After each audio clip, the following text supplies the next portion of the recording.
Hi అందరికీ. ఈరోజైతే నేను మీకు ఒక ఇంపార్టెంట్ విషయం చెప్తాను. ఈరోజు నేనైతే బెంగళూరు పోలీసుల్ని, ఆర్పిఎఫ్ పోలీసులని, అలాగే హిందూపూర్ పోలీసుల్ని ఎప్పటికీ మర్చిపోలేను. నేను రీసెంట్గా ఇచ్చాపూర్ టు భువనేశ్వర్ అయితే ప్రశాంతి ఎక్స్ప్రెస్లో ట్రావెల్ చేసినప్పుడు నైట్ అయితే నేను 2 వరకు వర్క్ చేసుకొని నా ల్యాప్టాప్ని అయితే నా పక్కనే పెట్టేసుకొని పడుకుని పోయాను. మార్నింగ్ హడావిడిలో నేను నా ల్యాప్టాప్ని ట్రైన్లోనే మర్చిపోయాను. ఇంటికి వచ్చేసి చూసేసరికి నా ల్యాప్టాప్ లేదు. నేనైతే చాలా టెన్షన్ పడ్డాను, ఎందుకంటే అది నా యొక్క ఆఫీస్ ల్యాప్టాప్.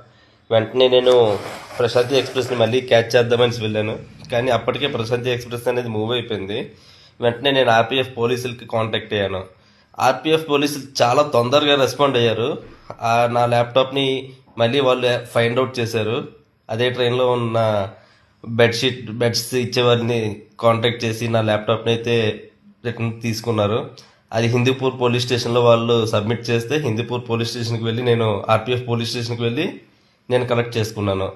నాకు ఎంత హ్యాపీ అనిపించిందంటే, ఇన్ కేస్ ఆ ల్యాప్టాప్ దొరకపోతే నాకు చాలా ఇష్యూ అయ్యేది ఆఫీస్లో.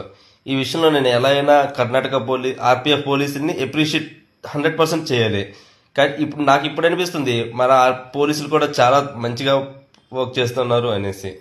సో ప్లీజ్, ఎవరికైనా ఏదైనా ఇష్యూ వస్తే ఇమీడియట్గా ట్రైన్లో ఏదైనా మర్చిపోయినా ఏమైనా చేసినా ఐదర్ 139కి కాల్ చేసి కంప్లీట్ చేయండి, అదర్వైజ్ ఇమీడియట్గా ఆర్పిఎఫ్ పోలీసులను కాంటాక్ట్ చేయండి.